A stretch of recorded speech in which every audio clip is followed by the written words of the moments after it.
ಕಾಳಿದೇವಿ ಮತ್ತು ವಿಕಟಕವಿ. ವಿಜಯನಗರವನ್ನು ಶ್ರೀಕೃಷ್ಣದೇವರಾಯನು ಆಳುತ್ತಿದ್ದ ಕಾಲದಲ್ಲಿ ಎಲ್ಲೆಲ್ಲೂ ಸಂಪತ್ತು ಸಮೃದ್ಧಿ ತುಂಬಿ ತುಳುಕುತ್ತಿತ್ತು. ಆದಾಗ್ಯೂ ಬಡತನ ಸಂಪೂರ್ಣ ತೊಲಗಿರಲಿಲ್ಲ. ತೆನಾಲಿ ಎಂಬ ಗ್ರಾಮದಲ್ಲಿ ಓರ್ವ ವಿಧವೆ ವಾಸಿಸುತ್ತಿದ್ದಳು. ಅವಳ ಮಗನೇ ಈ ರಾಮ. ಆಲಸಿಯಾದ ಅವನಿಗೆ ಯಾವ ಕೆಲಸ ಮಾಡಲೂ ಮನಸ್ಸಿರಲಿಲ್ಲ. ಸೌದೆ ಒಡೆದು ತರುವುದಕ್ಕಾಗಲಿ, ತಾಯಿಯ ಜೊತೆ ಹಣ್ಣು ತರಕಾರಿ ಬೆಳೆದು ಮಾರಾಟ ಮಾಡುವುದರಲ್ಲೇ ಆಗಲಿ ಅವನು ಕಿಂಚಿತ್ತೂ ಸಹಾಯ ಮಾಡುತ್ತಿರಲಿಲ್ಲ. ಇದರಿಂದ ಆ ತಾಯಿಗೆ ಮಗನ ಭವಿಷ್ಯತ್ತಿನದ್ದೇ ದೊಡ್ಡ ಚಿಂತೆಯಾಗಿತ್ತು. ಒಂದು ದಿನ ಒಬ್ಬ ಸನ್ಯಾಸಿ ತೆನಾಲಿ ಗ್ರಾಮಕ್ಕೆ ಬಂದನು. ಬರಗಾಲದಿಂದ ಕಂಗೆಟ್ಟಿದ್ದ ಆ ಗ್ರಾಮದಲ್ಲಿ ಸನ್ಯಾಸಿ ಬರುತ್ತಲೇ ಚೆನ್ನಾಗಿ ಮಳೆ ಬಿದ್ದಿತು. ಇದು ಆತನ ಮಹಿಮೆ ಎಂದೇ ಎಲ್ಲರೂ ಕೊಂಡಾಡಿದರು. ರಾಮನು ಮಾತ್ರ ಇದನ್ನು ನಂಬದೆ ಸನ್ಯಾಸಿಯನ್ನು ಅಪಹಾಸ್ಯ ಮಾಡಿದನು. ಆಗ ಸನ್ಯಾಸಿ ಈ ಯುವಕನನ್ನು ಗಮನವಿಟ್ಟು ನೋಡಿದನು. ರಾಮನು ಆಲಸಿಯೇ ಹೊರತು ದಡ್ಡನಲ್ಲ ಎಂಬುದು ಆ ಸನ್ಯಾಸಿಗೆ ತಿಳಿಯಿತೋ ಏನೋ ಗೊತ್ತಿಲ್ಲ. ಅವನು ರಾಮನನ್ನು ಹತ್ತಿರಕ್ಕೆ ಕರೆದು, ನಿನಗೆ ದೇವರಲ್ಲಿ ವಿಶ್ವಾಸ, ದುಡಿಯುವ ಉತ್ಸಾಹ ಇರದಿದ್ದಲ್ಲಿ ನಿನ್ನ ಬದುಕು ಹಾಳಾಗುತ್ತದೆ. ನಾನು ಮಂತ್ರ ಪ್ರಾರ್ಥನೆಗಳಿಂದ ಎಷ್ಟೋ ಸಾಧನೆಗಳನ್ನು ಮಾಡಿರುವೆ. ನಾನು ನಿನಗೆ ಒಂದು ಮಂತ್ರವನ್ನು ಹೇಳಿಕೊಡುವೆ. ಕಾಳಿಕಾ ದೇವಿಯ ಆಲಯಕ್ಕೆ ತೆರಳಿ ಅದನ್ನು 1000 ಸಲ ಭಕ್ತಿಯಿಂದ ಪಠಿಸು. ಕಾಳಿ ಪ್ರತ್ಯಕ್ಷಳಾಗುತ್ತಾಳೆ. ಅವಳನ್ನು ಸ್ತುತಿಸಿ ನಿನಗೆ ಬೇಕಾದ ವರವನ್ನು ಪಡೆದುಕೋ ಎಂದು ಹೇಳಿ ಮಂತ್ರೋಪದೇಶವನ್ನು ಮಾಡಿ ಅಲ್ಲಿಂದ ಹೊರಟು ಹೋದನು. ರಾಮನಿಗೆ ಗ್ರಹಣ ಶಕ್ತಿ ಅತ್ಯದ್ಭುತವಾಗಿತ್ತು.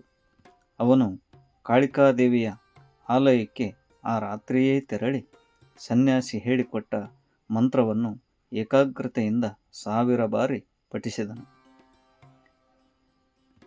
ಆಗ ಸಹಸ್ರಮುಖಿಯಾದ ಮಹಾಕಾಳಿ ಆತನ ಎದುರು ಪ್ರತ್ಯಕ್ಷಳಾದಳು.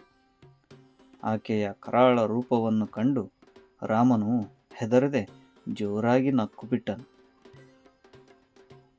ಕಾಳಿಕಾದೇವಿ ಬೆರಗಾಗಿ, ನನ್ನನ್ನು ಪ್ರಾರ್ಥಿಸಿ ಬರಮಾಡಿಕೊಂಡು ನಗುತ್ತಿರುವೆಯಲ್ಲ, ನಾನು ಕೋಪಗೊಳ್ಳುವೆನೆಂಬ ಭಯವೂ ಸಹ ನಿನಗೆ ಇಲ್ಲವೇ ಎಂದು ಗರ್ಜಿಸಿದಳು.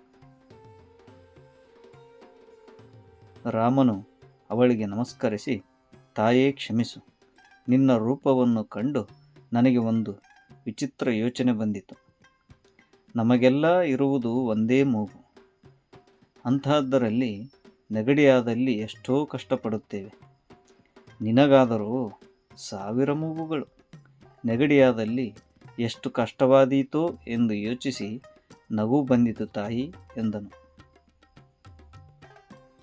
ಕಾಳಿಕಾದೇವಿಯ ಕೋಪ ಹಾರಿಹೋಯಿತು. ಅವಳು ಪ್ರಸನ್ನವದನಳಾಗಿ, ನಿನ್ನ ಹಾಸ್ಯ ಪ್ರಜ್ಞೆಯನ್ನು ಮೆಚ್ಚಿದ್ದೇನೆ. ನೀನು ಬುದ್ಧಿಶಾಲಿ. ನೀನು ವಿಕಟಕವಿಯಾಗಿ ಸುಂದರ ಭವಿಷ್ಯತ್ತನ್ನು ಕಾಣುವೆ. ವಿಕಟಕವಿ ಈ ಶಬ್ದವನ್ನು ತಿರುಗಿಸಿ ಹೇಳಿದರೂ ಅಕ್ಷರಗಳು ಬದಲಾಗುವುದಿಲ್ಲ. ಹಾಗೆಯೇ ಯಾವುದೇ ಕಷ್ಟ ನಷ್ಟಗಳು ಬಂದರೂ ನಿನ್ನಲ್ಲಿ ಹಾಸ್ಯ ಪ್ರಜ್ಞೆ ಅಳಿಯುವುದಿಲ್ಲ ಎಂದು ವರವನ್ನು ಕೊಟ್ಟಳು. ತರುವಾಯ ಅಂದರೆ ಅದಾದ ನಂತರ ಒಂದು ಕೈಯಲ್ಲಿನ ಹಾಲು ತುಂಬಿದ ಚಿನ್ನದ ಬಟ್ಟಲನ್ನು, ಇನ್ನೊಂದು ಕೈಯಲ್ಲಿ ಮೊಸರು ತುಂಬಿದ ಬೆಳ್ಳಿಯ ಬಟ್ಟಲನ್ನು ರಾಮನಿಗೆ ತೋರಿಸಿ, ಈ ಹಾಲು ಜ್ಞಾನ, ಮೊಸರು ಹಣ, ನಿನಗೆ ಯಾವುದು ಬೇಕೋ ಆರಿಸಿಕೊ ಎಂದಳು ಕಾಳಿ. ರಾಮನು ತುಂಬ ಚುರುಕು ಹುಡುಗ. ತಾಯಿ ನೋಟದಿಂದಲೇ ಹಾಲು ಯಾವುದು ಮೊಸರು ಯಾವುದು ಎಂದು ನನಗೆ ತಿಳಿಯುವುದಿಲ್ಲ. ಎರಡನ್ನೂ ಸ್ವಲ್ಪ ಸ್ವಲ್ಪ ಸವಿದು ಬಳಿಕ ನನ್ನ ಆಯ್ಕೆಯನ್ನು ತಿಳಿಸುವೆ ಎಂದು ಹೇಳಿ 2 ಬಟ್ಟಲುಗಳನ್ನು ತೆಗೆದುಕೊಂಡು ಸ್ವಲ್ಪ ಸ್ವಲ್ಪವಾಗಿ ಎರಡನ್ನೂ ಕುಡಿದು ಬಿಟ್ಟನು. ತನ್ನನ್ನೇ ಮೋಸಗೊಳಿಸಿದ ಈ ಚಾಣಾಕ್ಷ ಯುವಕನನ್ನು ಕಂಡು ಕಾಳಿ ಬೆರಗಾದಳು. ರಾಮನು ಮತ್ತೆ ಅವಳಿಂದ ಕ್ಷಮೆ ಬೇಡುತ್ತಾ, ತಾಯಿ, ವ್ಯಕ್ತಿ ಜ್ಞಾನವಿದ್ದು ಬಡವನಾಗಿದ್ದಲ್ಲಿ ಏನೂ ಪ್ರಯೋಜನವಿಲ್ಲ. ಹಾಗೆಯೇ ದಡ್ಡನು ಧನವಂತನಾಗಿದ್ದಲ್ಲಿ ಉಳಿದವರು ಅವನನ್ನು ಲೂಟಿ ಮಾಡಿಬಿಡುತ್ತಾರೆ. ಒಂದನ್ನು ಬಿಟ್ಟು ಇನ್ನೊಂದು ಇದ್ದಲ್ಲಿ ವ್ಯರ್ಥ. ಅದಕ್ಕಾಗಿ ಹಾಲು ಮೊಸರು ಎರಡನ್ನೂ ಕುಡಿದು ಬಿಟ್ಟೆ ಎಂದನು. ಕಾಳಿ ಅವನ ತಿಳುವಳಿಕೆ ಮತ್ತು ಬುದ್ಧಿಶಕ್ತಿ ಮುಂದಾಲೋಚನೆಗಳನ್ನು ಮೆಚ್ಚಿಕೊಂಡು, ರಾಮ, ನೀನು ವಿಕಟಕವಿಯಾಗಿ ಐಶ್ವರ್ಯ ಮನ್ನಣೆಗಳೆರಡನ್ನೂ ಸಂಪಾದಿಸುವೆ ಎಂದು ಹೇಳಿ ಆಶೀರ್ವದಿಸಿದಳು. ಮುಂದೆ ಇವನೇ ವಿಕಟಕವಿಯಾಗಿ ಪ್ರಸಿದ್ಧನಾದನು.